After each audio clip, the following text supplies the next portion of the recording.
Hey everybody, welcome to our ongoing Advent drawing journey. We've been adding pieces every day as we continue making a picture that's eventually going to tell the whole story of Jesus' birth. Just a reminder, we started at the very beginning of all of this, at the beginning of Advent, just with God, remembering that the story begins and ends like our lives, begins and find their culmination in God too. As we've been going along the way, we've seen other folks from the story added in.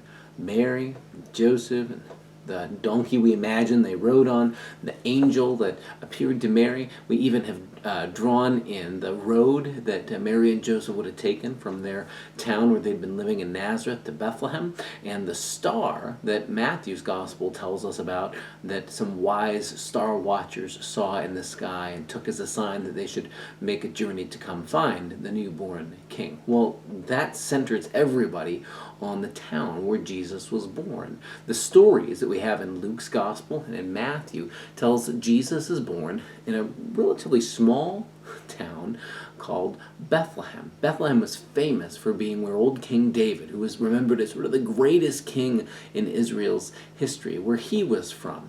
And so, because both Mary and Joseph traced their family ancestry, that their ancestors had come from that family, they went back to that town when the emperor declared that everybody had to go back to their hometown for a census to be counted, so that the Caesar, the emperor, could tell how much tax money he could collect. Well, today, we're going to be adding in a little skyline of the city of Bethlehem. And again, we're going to be using our faithful imaginations. Just like we don't know for sure what Mary looked like or what an angel looks like, and just like we don't know for sure that they had a donkey to ride, but it seems like a reasonable guess. We don't know for sure what the city or the town of Bethlehem might have looked like, but we can guess at sort of the houses that people might have lived in, and we're going to draw that in just to help us remember where the story has taken place. So come in close, and we'll draw out our city skyline of Bethlehem, okay? Okay, so we've got, this is sort of the center of our picture where the main action is happening. And we want to suggest that Mary and Joseph have all been led to this place, to Bethlehem. We're going to add in some other folks in the story, of course, but right here is where we're going to draw it. And we're going to just draw some lines that might look a little bit silly at first, because they're just kind of up and down lines. We're going to go up and down and up. It almost looks almost a little jagged. They're all not going to come up to the same height. And every so often we're going to make a little rounded one, because maybe there were some buildings that had sort of rounded ceilings. See what we got there? You can just sort of imagine that you're seeing the tops of buildings that are sort of blending into each other, almost like you might see a city skyline today.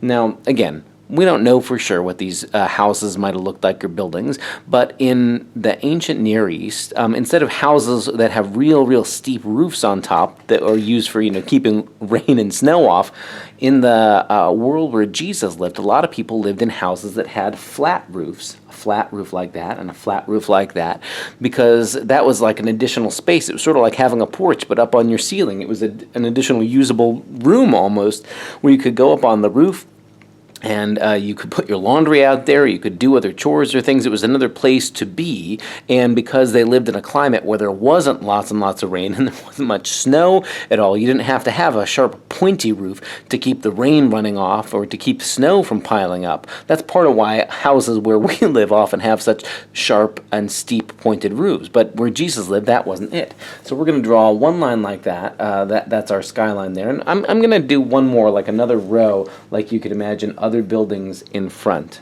And again, you can make yours however you want. They don't all have to look the same. But I'm just kind of suggesting the idea that there's different houses there. And then, so you can see some of those buildings over there, like there's sort of buildings in the background and buildings a little closer up. And I might even put another row of ones that are a little bit bigger that are supposed to be even closer, that kind of thing. There's our town.